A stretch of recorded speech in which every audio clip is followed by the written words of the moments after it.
नमस्कार दोस्तों, Gurukul of politics पर आपका स्वागत है। मैं हूं आपका दोस्त धर्मेंद्र कुमारी और हमारे साथ मौजूद हैं हम सबके प्रिय डॉक्टर सतीश त्यागी जी। नमस्कार दोस्तों, हाल ही में आए चुनाव परिणामों ने देश की एक विचारधारा को बिल्कुल पीछे धकेलने का काम किया है और वो विचारधारा है वामपंथ की विचारधारा, कम्युनिस्टों की विचारधारा। देश में क्या पूरी दुनिया में ये कहते हैं कि डेमोक्रेटिक तरीके से, लोकतांत्रिक तरीके से सबसे पहली जो सरकार है वामपंथियों की, केरला में बनी थी। फिर ये पश्चिम बंगाल में लंबे समय तक राज किया, त्रिपुरा में राज किया और अब केरला में 10 साल के शासनकाल के बाद कम्युनिस्ट पार्टी की सरकार अब वहाँ पे नहीं है। वहाँ पे कांग्रेस समर्थित जो गठबंधन है उसकी सरकार बन गई है। पहली बार देश में ऐसा हुआ है कि किसी भी प्रदेश में वामपंथियों की सरकार नहीं है, लेकिन वामपंथी तो देश में हैं। कहीं भी मजदूरों का संघर्ष हो, कहीं भी किसानों का संघर्ष हो, कहीं भी सांस्कृतिक, राजनीतिक, कहीं भी कुछ भी एक्टिविटी होती है वहाँ वामपंथ के लोग नज़र आते हैं। और मुझे लगता है कि आरएसएस और वामपंथ दो ही संगठन ऐसे हैं इस देश में जहाँ कैडर है, जहाँ लोग हैं और जो धरातल पे कहीं काम करते हैं। लेकिन इसके बावजूद किसी भी प्रदेश में वामपंथ की सरकार का नहीं होना एक संकेत है, एक बातचीत है कि क्या वामपंथ इस देश की लोकतांत्रिक प्रक्रिया से सरकारें बनाने की जो मुहिम है उससे बाहर हो गया है।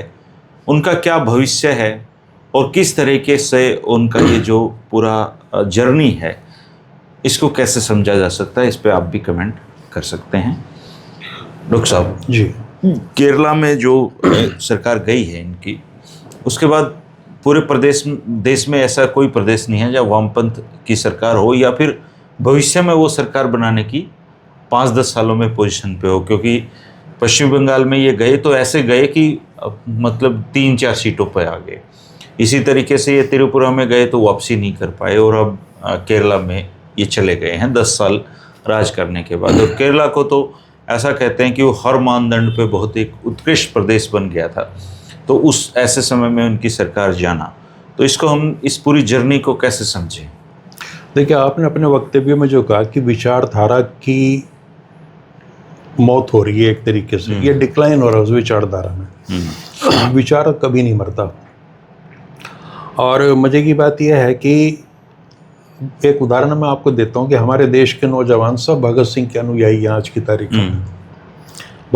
भगत सिंह तो लेफ्टिस्ट थे, मार्क्सवादी थे, बिल्कुल क्रांतिकारी थे, लेकिन भगत सिंह की टी शर्ट पहन लेंगे, वो नाटकबाजी कर लेंगे, भगत सिंह को अपने जीवन में नहीं उतार पाते, जबकि उस विचार से पूरी सहमति है। तो ये क्या है? ये पाखंड है।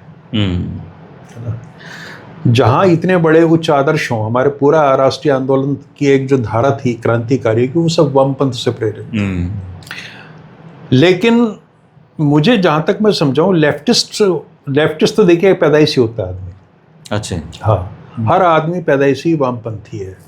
अगर वो पूंजीवादी परिवार, पूंजीवाद समर्थक परिवार का भी हिस्सा है तो उसमें भी आपको लेफ्टिस्ट मिल जाएंगे। उन्हें पता नहीं चलता कि हम लेफ्टिस्ट हैं।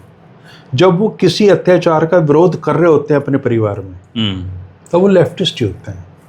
जब वो कोई चीज उन पर थोपी जाती है और वो बगावत करते हैं, तब वो लेफ्टिस्ट ही हैं। वो चाहे पत्नी पति से कर रही हो या बेटा बाप से कर रहा हो। और एक दौर में ये कहा जाता था कि अगर आप अपनी जवानी में कम्युनिस्ट नहीं है तो आपकी जवानी पे डाउट किया जाना चाहिए। तो बहुत एक रोमांटिक आइडिया है। लेकिन लेफ्ट जो है ना, वामपंथ, वो कम्युनिटी नहीं बन पाया। जैसा आपने कहा कि केरल में पहली डेमोक्रेटिकली इलेक्टेड गवर्नमेंट बनी पूरी दुनिया के इतिहास में। पहले क्यों नहीं बनी? चूंकि लेफ्ट पार्टीज की सरकार को आप चुनना अपने आप में बहुत बड़ी बात है। और तब भी पूरी तहलका बच गया था दुनिया में। वहां सत्ता के स्थानांतरण या सत्ता पे काबिज होने का एक अलग तरीका, बिल्कुल ठीक है ना। और अब इनके साथ में जो अब इस समय हो रहा है, ये थोड़ा सा हम परिप्रेक्ष्य में, इतिहास में चले जाएं तो आपको और हमारे दर्शकों को बड़ा ताज्जुब होगा कि जब पहली बार 1952 में चुनाव हुए तो कम्युनिस्ट पार्टी दूसरे नंबर पे थी देश में, सीपीआई। हाँ, हालांकि अंतर बहुत बड़ा था। कांग्रेस की सीटें 344 थी और कम्युनिस्ट पार्टी की 16 थी। तो 16 और 344 में गैप तो बहुत ज़्यादा है।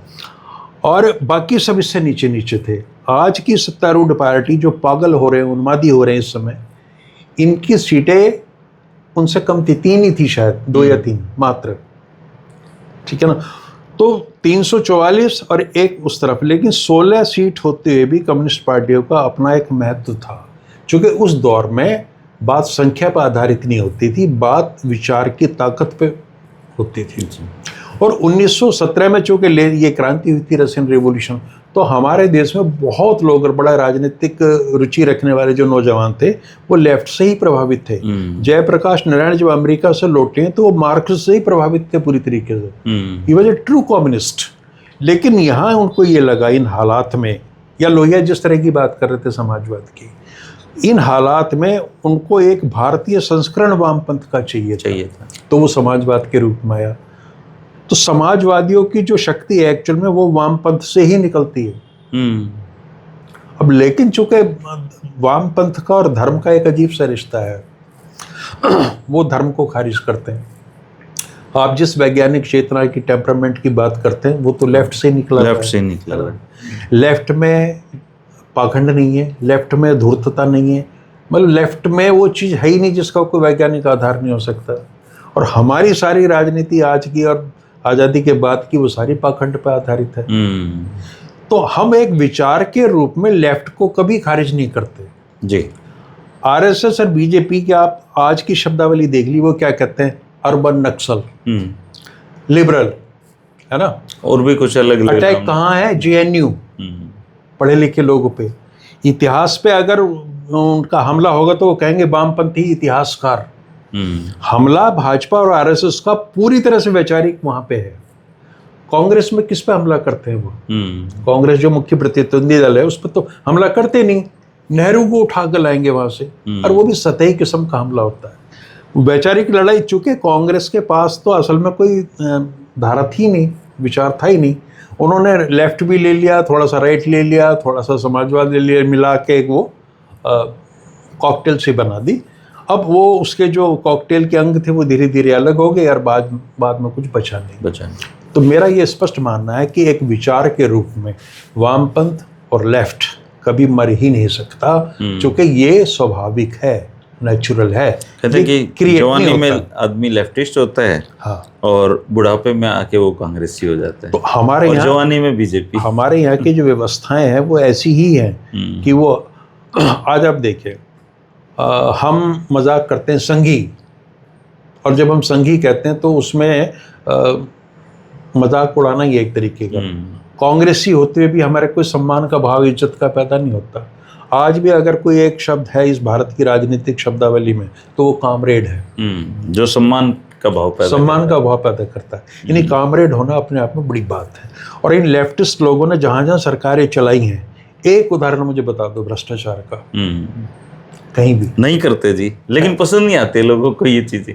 तो अगर राजनीतिक सम्मान कहीं रह गया तो वहीं रह गया, पसंद इसलिए नहीं आते ना। मैं कह रहा हूं ना कि भगत सिंह जैसी इतना भव्य व्यक्तित्व, उसकी हम पूजा करते हैं, उसके आगे सिर झुक जाते हैं, लेकिन हम उसे अपने जीवन में उतार नहीं पाते, क्योंकि उतनी शुचिता, उतनी शुद्धता होना परम आवश्यक है। आप अगर लेफ्टिस्ट होंगे तो आप सिर्फ लेफ्टिस्ट ही होंगे, दूसरे विचारों को आपके अंदर जगह नहीं मिलेगी। Once a leftist till death, उसको समझौता हो ही नहीं सकता। इसीलिए आप देखें कि वहाँ ना दल बदल है, ना कोई और चीज़ है किसी भी तरह की। अब ये हो क्यों रहा है? ऐसी शक्ति के साथ जो और तरह की शक्तियां हैं वो उसे जिंदा रखना चाहेंगी। दूसरे लेफ्ट के लोग, आपने कभी कोई एक पागलपन देखा ही नहीं होगा सत्ता के लिए। हाँ, वो कोई जल्दबाजी में नहीं होता है। तो उन्होंने क्या करा है कि अब जैसे केरल की बात शुरू होती है कि केरल में सरकार बनी, उनकी सबसे पहले ये सरकार बनी, क्यों बनी, हमें उसका अध्ययन करना चाहिए। तो अध्ययन उसका ये है कि केरल जो है पहले आपके कोचीन और ट्रावनकोर एक रियासत थी और एक थी मालाबार। तो यहाँ पे विशेषकर ट्रावनर उसमें कोचीन के क्षेत्र में किसान आंदोलन प्रारंभ से होते रहे। वो लोग लड़े हैं जमीन पे। और उन्होंने वहां पे सशस्त्र विद्रोह भी किया है वहां के जमींदारों के खिलाफ, सामंती व्यवस्था के खिलाफ। तो अचानक से केरल में सरकार पहली बनी, ये तो एक सूचना है। केरल में सरकार क्यों बनी जबकि सारे भारत में तो नहीं बन रही थी? तो महत्वपूर्ण बात यह है। दूसरे 1952 के पहले चुनाव में जो 16 सांसद बने थे हमें ये देखना होगा वो कहाँ से बने थे। उसमें 8 तो बने थे मद्रास प्रेसिडेंसी से, 16 में से 8, यानी कि उसका आज का केरल शामिल है। 5 बने थे बंगाल से, 1 बना था उड़ीसा से, और 1 शायद और कहीं से बना होगा। यानी वो क्षेत्र वही वाला है सारा का सारा। बनने को हमारे हरियाणा ने भी एक कम्युनिस्ट सांसद दिया है, प्रताप सिंह दौलता बने थे, है ना।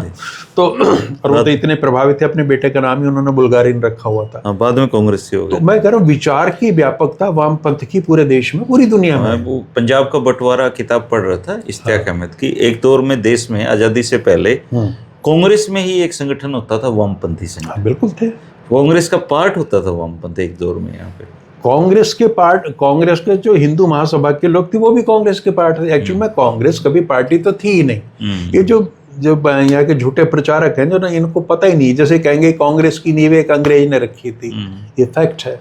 लेकिन कांग्रेस की नींव रखने के बाद 4 साल बाद उसमें गोखले आए और 5 साल बाद तिलक आए। आप उनको गाली दे सकते हैं? ठीक है, मदन मोहन मालवीय को गाली दे सकते हैं? तो कांग्रेस में तो वो एक आंदोलन था, उसमें आपको आना ही पड़ेगा। जो चोर उचक्के हैं वो उस आंदोलन से दूर रहे। उस समय के हर अच्छा आदमी जिसके अंदर एक गरिमा थी, आत्मसम्मान की भावना थी और राष्ट्र प्रेम था, वो कांग्रेस के आंदोलन से जुड़ा। जो नहीं जुड़े वो बनारस यूनिवर्सिटी में बैठ के MSc करते रहे, फिजिक्स पढ़ाते रहे लोगों को और जहर फैलाते रहे दुनिया भर का। तो कांग्रेस से जुड़ना उस दौर में सम्मान की बात थी जब A.O. ह्यूम ने उसकी नींव रखी थी। अब आज़ादी के पूरे आंदोलन के बाद जब आज़ादी आ गई तो आप देखेंगे बड़े बड़े नेताओं ने, चाहे अपने कृपलानी हो, आचार्य कृपलानी जो कांग्रेस के अध्यक्ष थे, उन्होंने किसान मजदूर प्रजा पार्टी बना ली थी। उससे 1934 में जो समाजवादी पार्टी थी वो अलग हो गई थी, लोहिया जयप्रकाश के नेतृत्व में। आचार्य नरेंद्र देव अलग हो गए थे। और वो किस लिए अलग हो रहे थे? उन्हें पता था कि नेहरू और कांग्रेस के रहते आप सत्ता में नहीं आओगे, लेकिन वो एक विचार के लिए आ रहे थे। चूंकि हमारे राष्ट्रीय आंदोलन में सामाजिक और आर्थिक वजहों से जो आंदोलन चल रहे थे उनका अब आगे ले जाना उनका बड़ा मुश्किल था। स्वतंत्र पार्टी बनी जो फ्री मार्केट, फ्री इकोनॉमी की बात करती है, और आपके श्यामा प्रसाद मुखर्जी मंत्रिमंडल में रहे। तो कांग्रेस तो एक मतलब गुलदस्ता टाइप थी, उसमें हर विचारधारा के लोग थे। तो आप कांग्रेस के शुरुआती दौर को लोगों ने कांग्रेस का अध्ययन ही नहीं करा, कांग्रेस का भी नहीं पता क्या है असल कांग्रेस। तो मैं ये मानता हूँ कि जब कांग्रेस के सामने अपनी सत्ता बचाने की चुनौती आई तब कांग्रेस का जन्म होता एज ए पॉलिटिकल पार्टी, और वो भी कांग्रेस के महाविभाजन के बाद जब इंदिरा गांधी का सिक्का चलना शुरू हुआ। इंदिरा गांधी को पहली बार ये लगा कि कांग्रेस के अंदर ही बैठे हुए लोग तेरी सत्ता के लिए खतरा है, और बाहर विपक्ष उतना मजबूत होने लगा था। 67 के चुनाव के बाद नई चुनौतियां थी सत्ता में बने रहने की। तो जब आप सत्ता को ये इनके प्रकार बचाने की कोशिश करते हैं तब आपका आदर्शवाद कहीं पीछे छूट जाता है, और राजनीति में इतने आप शरीफ नहीं हो सकते, वैसा आपको सरकार चाहिए और आप ले जाओ उठाए। तो मैं तो कांग्रेस का असल कांग्रेस जो आज की तारीख में, उसका जन्म मैं तो इंदिरा गांधी जी के बाद क्या मानता हूँ। उससे पहले का एक अलग किस्म का दौर था। अच्छा सर, जैसे ये वामपंथी हैं जी, बहुत सारे लोगों को हम भी जानते हैं, हमारे बहुत निजी मित्र भी हैं वो। हाँ।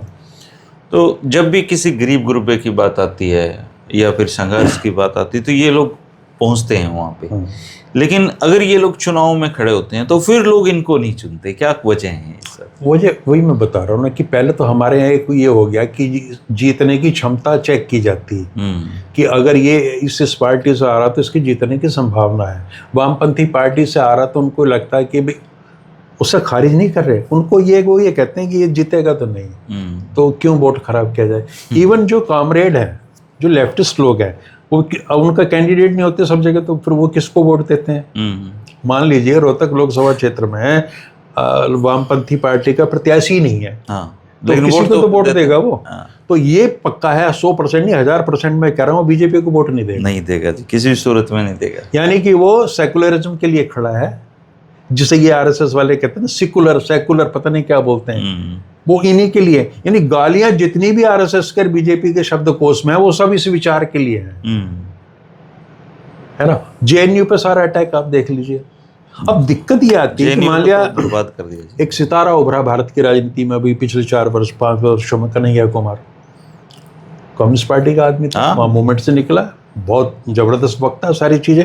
अब उसको जब राजनीति में आने की उसने सोची, और सही सोची, लाखों लोग ही चाहते थे कि वो आए, बाहर भाषण देता रहे तो क्या करेगा, तो उसके पास क्या ऑप्शन थे सिवाय कांग्रेस में जाने के। सारा अटैक इस पार्टी का, भाजपा आरएसएस का, कन्हैया कुमार पर होने लगा। वो जो टुकड़े टुकड़े गैंग और तमाम चीजें, किस पे अटैक हो रहा था? बिंदी गैंग, मोमबत्ती गैंग। तो जिस चीज से आदमी घबराया हुआ, डरता है, उसके वजूद को खतरा लगता है, तब भी खतरा है इनको जब ये सत्ता में नहीं है। आज भी है, और यही नहीं, पूरी दुनिया में वामपंथ का एक खौफ बैठा हुआ है। अब कैसे यूएसएसआर को तोड़ा यूएसए ने, कि वहाँ जो रशियन अधिकारी जाते थे उनको ऐश कराई गई, उनको कोका कोला से इंट्रोड्यूस कराया गया, उन्होंने वहाँ देखे बड़े बड़े टेलीविजन है, हमारे यहाँ नहीं है। तो एक पूरे प्रोसेस के तहत उन्होंने वामपंथी नेतृत्व को और ब्यूरोक्रेट्स को वहाँ करप्ट किया। यानी कि अगर आपने उनमें करप्ट होने की थी लालसा तो हो गए, सारे तो नहीं हुए। आज भी आप अपने इर्द गिर्द देख लो, अमेरिका है जो पूंजीवाद का प्रतीक है, दूसरे कोने पे कौन है? चाइना है जो वामपंथ का प्रतीक है। तीसरी बड़ी ताकत क्या है, जो अभी भी शायद दूसरी भी कहते हैं, तो कोई बड़ी, रसिया। दोनों कम्युनिस्ट पार्टी के मुल्क हैं। और जब ये फार राइट की जब ताकत गिरेगी तो इसको रिप्लेस तो लेफ्ट ही करेगा, लेकिन कैसा लेफ्ट? उस लेफ्ट में हमें एक डेफिनेशन तैयार करनी पड़ेगी कि इंडिया में लेफ्ट कौन है, हु इज नॉट राइट। कहते हैं भारत में लेफ्ट की सबसे बड़ी गलती वो है जिसमें इनको प्रधानमंत्री का पद मिल रहा था और इन्होंने उस पर डिसीजन लेके अब आप ये देखिए कितनी बड़ी बात है, जब ज्योति बसु को ये प्रस्ताव रखा गया और बाद में खैर उन्होंने कहा भी कि हिस्टोरिकल ब्लंडर थी, ये छोटी बात थी है? उनको मुझे ख्याल से कहीं ये लगा होगा कि शायद ये पूरे देश का समर्थन शायद हमारे लिए नहीं है, और एक वो नॉमिनेट किया जाना था उनका, है ना। और 3 स्टेट्स में जो हम भारत की बात कर रहे हैं, इनमें चूंकि उनका शासन लंबे समय रहा, 3 दशक, 35 साल, 40 साल, तो एक वोटर को एक फटीग होती है खास किस्म की। और 91 के बाद का जो भारत है वो कंज्यूमरिस्ट भारत है, खपत हो रही है, प्रोडक्ट्स बन रहे हैं, दुनिया भर की चीजें बन रही हैं। इसीलिए मैं कह रहा हूँ कि हमारा नौजवान एक तरफ भगत सिंह को वैचारिक रूप से पसंद करता है, उधर से इन चीजों को ढोता है, तो ये क्राइसिस उसके सामने है। अगर देखें गुजरात मॉडल की बात हुई, गुजरात मॉडल्स के सामने अब तो कोई गुजरात मॉडल की बात नहीं करता। अब वही मैं गुजरात मॉडल कह रहा हूं कि अगर आप केरल में देखें तो जितने भी विकास के सूचकांक हैं, जितने मानव विकास के सूचकांक हैं, शिक्षा में, स्वास्थ्य में, ट्रांसपोर्ट में, सब जगह केरल नंबर 1 पे है। लेकिन लोग उसको नहीं पसंद कर रहे। अप टू ग्रेजुएशन और पोस्ट ग्रेजुएशन तो शिक्षा वहाँ मुफ्त है। और वहाँ मैं एक इंडेक्स पढ़ रहा था, वहाँ पे करप्शन का इंडेक्स 20 है, वो गुजरात में 42 है। तो एक तो ये कि वहाँ का जो पॉलिटिकल क्लास है लेफ्ट वाला, उसमें आपको करप्शन नहीं मिलेगा। अब ये मार कहाँ खा गए कि कम्युनिस्टों के साथ दिक्कत ये है कि समय के अनुसार या उतनी तेज गति से अपने आप को बदल नहीं पाते। समय के क्या, बदलते ही नहीं खुद। बुद्धदेव भट्टाचार्य ने बंगाल में कोशिश की, नंदीग्राम हुआ, सिंगूर हुआ, टाटा नैनो जहाँ आ रही थी। आपको फैक्ट्री लगानी है, जमीन चाहिए, जमीन किसान से आप लोगे। उस चीज का फायदा किसने उठाया? ममता बनर्जी ने।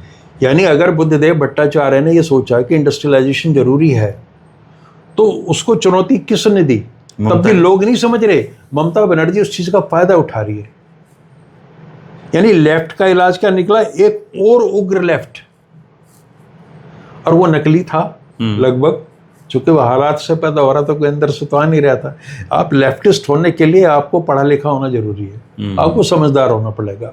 लेफ्टिस्ट जिसे ये कहते हैं ना, लिबरल कह के अर्बन नक्शल, आप उनके पास जाइए, उनके घरों में 1000-2000 किताबें पढ़ी हो। मैंने ऐसा कोई वामपंथी आदमी नहीं देखा जिसके घर में किताब ना हो। मैंने ऐसे लोग और मैंने आरएसएस के जितने भी साथी देखे हैं, उनके घर में 4-5 किताब मिलती हैं, वो उनकी विचारधारा की। मैंने गुरुजी ऐसे लोग देखे, आप ताज्जुब करोगे। DR चौधरी एक बड़ा जाना पहचाना नाम था, लास्ट तक वो समझ ही नहीं पा रहे थे, मतलब इतना पढ़ा होगा जीवन में रजिया होगा। उनके तो पास करीबन उनकी पर्सनल लाइब्रेरी में 5-6 हज़ार किताबें हैं सर, ज़्यादा भी हो सकती है। हाँ, तो वो मतलब कहाँ से मार्क्स से लेके आपके चॉम्स्की तक और तमाम चीज़ों पर बात करते थे, और उसके बाद भी गुंजाइश बनी रहती थी। गोहाना में एक डॉक्टर हैं टीसी शर्मा जी, उनके घर पे बहुत रिच लाइब्रेरी है। हमारे कॉमरेड इंद्रजीत सिंह जी, उनके पास बहुत अच्छी लाइब्रेरी। मैंने ऐसे कोई वामपंथी नहीं मिला जिसके पास विभिन्नताओं में किताब ना हो। आरएसएस के पास भी मिलती हैं किताब, लेकिन वो 5-7 किताबें उनकी अपनी हैं, वो उस सिलेबस से बाहर नहीं आते। हाँ, और एक महत्वपूर्ण कारण और मैं बात हूँ कि लेफ्टियाँ क्यों कामयाबी नहीं। लेफ्ट की पूरी राजनीति जो है वर्ग चेतना पे है, वो क्लास में बिलीव करते हैं। किसान, मजदूर, व्यापारी, मतलब ये है। इनको तोड़ दिया है भाजपा ने और कांग्रेस ने भी। इनको जातियों में बांट दिया। जब क्लास को रिप्लेस कर देगी कम्युनिटी, तो आपका दायरा राजनीति का सिकुड़ जाएगा। तो जो ग्राउंड था उसके लिए, लेफ्ट पार्टीज के लिए काम करने लगा, उस पर ही चोट पहुंचा दी। आदमी, हमारी प्रॉब्लम यह है कि किसान है वो, उसको पता मैं किसान हूँ, मजदूर हूँ, लेकिन एक कास्ट को वो साथ लेके चल रहा है। कास्ट के हिसाब से वो हो सकता है एससी हो, ओबीसी हो, कोई और हो, तो उसकी विचारधारा में एक टकराव है। उसको लगता है जो फौरी फायदे हैं वो मुझे यहाँ मिल सकते हैं। तो इन्होंने वर्ग चेतना को खत्म किया। आप देखिए, आज कम्युनिस्टों को मैं छोड़ दूं, आज आपको किसान नेता नहीं मिलेंगे। कहाँ है किसान नेता? चूंकि किसानों को इतनी जातियों में बांट दिया गया है कि कुछ जगह ही बची।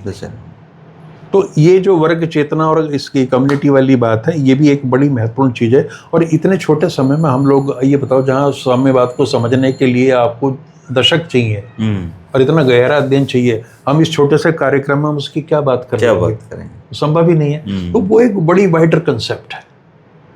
वहाँ इतने बहादुर लोग हैं कि ठेठ पूंजीवादी देश में चॉम्स्की बैठा हुआ है। ये तो लोकतंत्र है वहाँ, और उसको कोई खतरा नहीं। यहाँ खतरा है। यहाँ सारे विश्वविद्यालयों का, कॉलेजेस का सेफ्रनाइजेशन हो रहा है।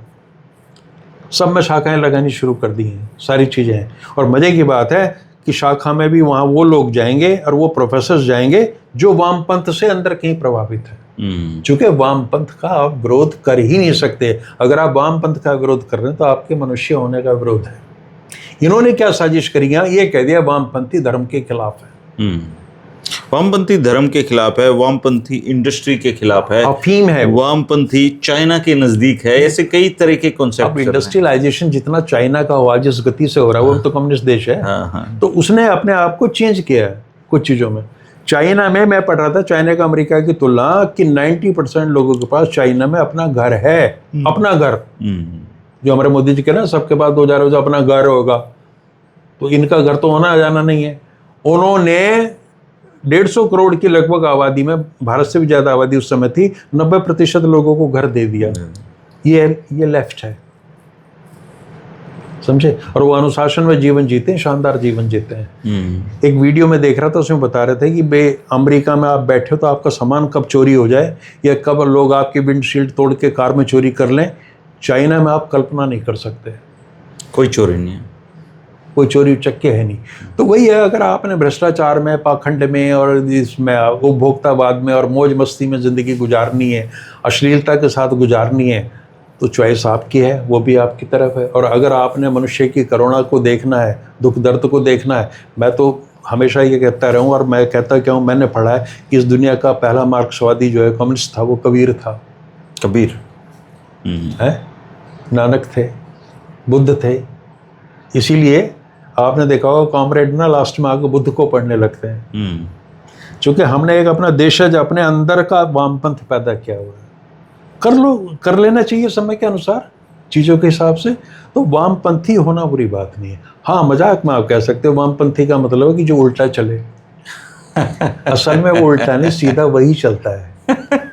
ये लोग तो चलते ही नहीं। ये स्टेटस कोइस्ट हैं, यथार्थवादी हैं, परिवर्तन के विरोधी हैं, और ये चाहते हैं कि जुल्म और अन्याय, ये सारी चीज़ें बनी रहे। आदमी आदमी का शोषण करता रहे, आदमी औरत का भी शोषण करता रहे, और हर स्तर पे ये अत्याचार और दमन बना रहे। ये पूंजीवाद है, और इस सब के विरुद्ध जो बगावत है वो वामपंथ है। और अब जनता, जो हमारे नौजवान साथी, वो सुन लें कि अगर वो भगत सिंह के अनुयायी हैं तो उनको ये तय करना करना पड़ेगा, या तो भगत सिंह के साथ हैं या फिर माफ़ी मांगने वालों के साथ हैं। और ये परपोते ने आके बता दिया कि मेरे परदादा ने 5 बार माफी मांगी थी। अब कोई प्रमाण नहीं है और उसके बाद से पिन ड्रॉप साइलेंस से बोल नहीं रहे, जिक्र भी नहीं है। तो अगर भगत सिंह के प्रति आप कतई थोड़ा सा भी ईमानदार, लेकिन हम थोड़े ड्रामेबाज ज्यादा हैं जी भारतीय लोग ना। हाँ। हम लोग जैसे मतलब ड्रामे बहुत अच्छे कर लेते हैं, हम विचारधाराओं के साथ उतनी निष्ठा से जुड़ते नहीं। हमारी निष्ठा किसी के साथ इवन ये जो आरएसएस का जैसे उभार हो रहा है, तो मैं देख रहा हूँ सब नौटंकीबाज लोग इसमें शामिल हो रहे हैं, वो झूठे शाखा में भी जा रहे हैं, वो सब, लेकिन उनका अंदर से कोई जुड़ाव नहीं है। वो सिर्फ सत्ता के साथ जुड़ना चाहते हैं, उसके साथ जुड़ के कोई पद हासिल करना चाहते हैं, इसलिए जुड़ रहे हैं। आप ये देखिए कि एक हमारे रिपोर्टर यहाँ किसी यूट्यूब चैनल की ईरान गए हुए हैं आजकल, तो मैं उनकी रिपोर्टिंग देख रहा था, तो वहाँ कुछ हिंदुस्तानी लंगर लगा रहे हैं, हिंदुस्तानी मुसलमान वहाँ के लोगों के लिए। तो उसने उनसे ये प्रश्न पूछा कि जी हम भारत के लोग, भारत तटस्थ है ईरान अमेरिका के युद्ध में, तो हिंदुस्तान का गया हुआ वो लड़का कहता है कि सवाल अमेरिका और ईरान का युद्ध ही नहीं है, ये तो जुल्म का और हकों की लड़ाई है। ये तो एक ताकतवर गुंडे का और एक कमजोर आदमी के बीच की लड़ाई है। तो इसमें आप तय कीजिए कि हमने कहाँ खड़े होना है। ये दो देशों के बीच का युद्ध कोई होता ही नहीं कभी भी। युद्ध तो विचारों के बीच ही होता है। हम अपना पीछा छुड़ाना चाह रहे हैं इस चीज़ से, और मुझे लगा कि उसकी बात सुन के कि सच में क्या हम जुल्मी के साथ खड़े हैं, जो प्रताड़ित हो रहा है उसके साथ खड़े हैं। और ईरान जब अमेरिका से लड़ता है इस चीज़ के लिए, तो ईरान को आप ये मान के चाहिए कठमुल्ला देश होते हुए भी वो लेफ्टिस्ट है। तो लेफ्ट की व्याख्या बड़े ढंग से की जा सकती है। वो ऐसे एक लेफ्ट की पार्टी भी काम करती है वहाँ पे वामपंथी है। हाँ, किस पुराने दौर से इसके लिए। तो मेरा तो ये है कि अब हमें ये बातें सुन के हमारे दर्शक ये तय न कर लें कि हम भी कॉमरेड हैं। और वैसे भी आप कॉमरेड इंद्रजीत से मुलाकात करते रहते हो। हाँ, तो ज़्यादातर लोग समझते हैं कि हाँ, ये, लेकिन एक बात अच्छी लगती है मुझे इन कॉमरेड की, ये कभी किसी को बदलने की कोशिश नहीं करते। जैसे आप आरएसएस के भी बहुत सारे साथी हैं। हाँ, उन्होंने जीवन के किसी न किसी दौर में ये ट्राई किया है कि मैं मतलब उनकी विचारधारा के साथ जुड़ जाएं। लेकिन ये वामपंथ वाले लोग ट्राई नहीं करते। ये लोग जुड़ते हैं, खुले दिल से जुड़ते हैं, और खास बात ये संवाद में विश्वास करते हैं। ये एक जो दूर विरोधी इनका है, हाँ, उसके साथ भी इजीली बात कर लेंगे। वहाँ जो है ना, जो शाखा वाला वाद है उसमें प्राप्ति की संभावनाएं होती हैं या नहीं है, या कोई लंबा चौड़ा हिसाब नहीं है। 2014 में जब हरियाणा में भाजपा की सरकार आई, तो मैंने यूनिवर्सिटीज़ के प्रोफेसर्स जो हमसे सबाल्टर्न पॉलिटिक्स पे बात करते थे, मार्क्स की बात करते थे, पता चला कि किसी ने 6 महीने में निकर सिलवा ली, किसी ने 1.5 साल बाद सिलवा ली, और अल्टीमेटली वो शाखाओं में जाने लगे। बहुत सारे लोग लक्ष्य यही था कि रजिस्ट्रार बन जाएंगे, एचओडी बन जाएंगे, वाइस चांसलर बन जाएंगे, वो बने भी। तो ये सुविधा आपको वामपंथ नहीं दे रहा, कम से कम यहाँ तो देगा नहीं, क्योंकि यहाँ उसका कोई आधार नहीं है। मेरे कहने का आशय ये है कि आप छोड़ दो, आप उस चीज़ के लिए खड़े हो जिसके लिए वामपंथ खड़ा हो रहा है। अगर आपने धर्मनिरपेक्ष और कम्युनल पार्टी में चुनना है, तो आप धर्मनिरपेक्ष के साथ जाइए। आप लेफ्टिस्ट होने का और भगत सिंह का अनुयायी होने का ही फर्ज अदा कर रहे हैं। ये नहीं चलेगा कि भगत सिंह भी चलेगा और वो भी चलेगा, ये पाखंड वहाँ अलाउड नहीं है। तो चुनावी जो राजनीति है सर, उसमें तो वामपंथ के अभी दूर दूर तक भी कहीं वापसी की गुंजाइश। आप ये देखिए केरल में क्या हुआ है, सरकार गई है ना, विपक्ष की भूमिका में तो लेफ्ट है। हम ये क्यों मान लेते हैं कि सरकार होने का मतलब एक खत्म हो गया, इसका मतलब बीजेपी खत्म है कभी से ही। वो एक थॉट है, वो आना है, समय के साथ चीज़ों में बड़े परिवर्तन आते हैं। आज की सत्तारूढ़ पार्टी 3 चुनावों तक 2 अंकों में नहीं पहुंची थी, और वो पार्टी जो 350-400 सीटें लेती थी, आज वो कहाँ पहुंच गई। बसपा कहाँ है? बसपा उत्तर प्रदेश में उसका आधार था, उसने अपने बलबूते पे सरकार बनाई, आज 1 या 2 है। आप बसपा की बात नहीं कर रहे, कांग्रेस के पीछे पड़ जाते हैं। भाई अगर कोई भी फैसला यहाँ लोकतंत्र में दे रही, जनता दे रही है ना। लेकिन सर अभी तो फिलहाल तो जो क्षेत्रीय पार्टियां हैं, चाहे किसी प्रदेश में, वो ऑलमोस्ट नगण्य स्थिति में है, खत्म हो रही है। देखिए इस बिंदु कांग्रेस भी खत्म हो रही है, तो फिर बीजेपी वर्सेज ऑल में भी सब खत्म है। हाँ, अभी लग रहा है पॉलिटिक्स के जो प्रोसेस होते हैं बहुत लंबे होते हैं, वो एक चुनाव के नहीं होते। मुझे लाल कृष्ण आडवाणी का पलवल में दिया भाषण आज भी याद है। उन्होंने ये कहा था कि क्षेत्रीय दलों को वोट देके वोट खराब मत करना, बेशक कांग्रेस को दे देना। हरियाणा में अगर लाल कृष्ण आडवाणी आके कांग्रेस के लिए वोट मांग सकता, इसका मतलब उनकी घोषित रणनीति है कि उन्होंने क्षेत्रीय दलों को खत्म करना है, और वो कर रहे हैं लगातार। पूरी एक श्रृंखला बन चुकी है। वो खत्म करना चाह रहे हैं। वो ये चाहते हैं कि 2 पार्टी सिस्टम हो, हाल तो 1 ही हो, मोदी जी तो 1 के चक्कर में है, और उनकी लड़ाई सीधे सीधे वो तो 1 नेशन 1 इलेक्शन 1 पार्टी। तो उन्होंने क्षेत्रीय पार्टियों का में जो भी पोषक तत्व थे वो सारे छीने वक्त के साथ में, सबको नंगा कर दिया उठा के, अपने आप को मजबूत करते रहे। जो भी इस पार्टी के साथ जुड़ेगा वो जिंदा नहीं रहेगा, किसी न किसी रूप में नहीं जुड़ेगा तो भी जिंदा नहीं और अब ये ममता लेटेस्ट उदाहरण है, और अगर अखिलेश जैसों को समझ नहीं आई तो अब नंबर उनका भी है। नंबर तो खत्म, और के बच क्या रहा है तो भारतीय जनता पार्टी के अस्तित्व के लिए कांग्रेस बहुत जरूरी है, और क्षेत्रीय दल उसके लिए बहुत बड़ा खतरा है, आज भी खतरा है। पर वो ये मान के चलते हैं हमारी शत्रुता कांग्रेस से है, उस कांग्रेस से तो मामला तो जटिल है बहुत सारा। ऐसे में हम लोग जो चमत्कार की उम्मीद करते हैं वही कर सकते हैं फिलहाल तो। फिलहाल तो बीजेपी ताकतवर इतनी हो रही है सर, आप उसको संसाधनों में नहीं हरा सकते आप उसको। आप ये देखिए कि जैसे भाषा मोदी जी कहते हैं कि 2047 तक विकसित भारत, वही सेम अडानी भी कहता है 2047 तक विकसित। देखो वो तो कहेंगे, मुझे अब भाजपा पर क्रोध नहीं आता बिल्कुल भी। अब पैसे, रही बात इलेक्शन में, इलेक्शन संसाधन पैसे से आते हैं, अब पैसे में आप बीजेपी को कैसे हराओगे आप ये बताओ। वो जो उनकी माइक्रो मैनेजमेंट भी नहीं हरा सका, आज के दिन तो बहुत स्ट्रॉन्ग लगती है। उन सारी चीजों में बहुत आगे है भाजपा, लेकिन मैं सवाल ये कर रहा हूँ कि जो वोटर है, मतदाता है, वो सबसे इम्पोर्टेंट है। अगर उसकी ये समझ में आ जाए कि ये पार्टी देश के हित में नहीं है और इसको समर्थन दे के हम देश के लोकतंत्र को कमजोर कर रहे हैं, तो वो अपना फैसला ले लेंगे अपने आप। लेकिन ये निर्णय जनता नहीं लेना, जनता को वो कंफ्यूज करते हैं, भ्रम में डालते हैं और उनकी कमजोरी का लाभ उठाते हैं। अब कोई किसी कमजोरी का लाभ ना उठाए, इसका तो इलाज उसे खुद ही करना होगा ना। उतना जागरूक मतदाता भी तो नहीं। मैं ये कहता हूँ कि जब बहुत बड़ा खतरा आ जाए तो एक बार को होता है ऐसा कि जब अब यूपी में देखिए कि जब वहाँ का हिंदू के रूप में देखता है तो भाजपा को वोट देता है, लेकिन वही वाला वोट कभी बसपा को दे देता है, कभी सपा को दे देता है।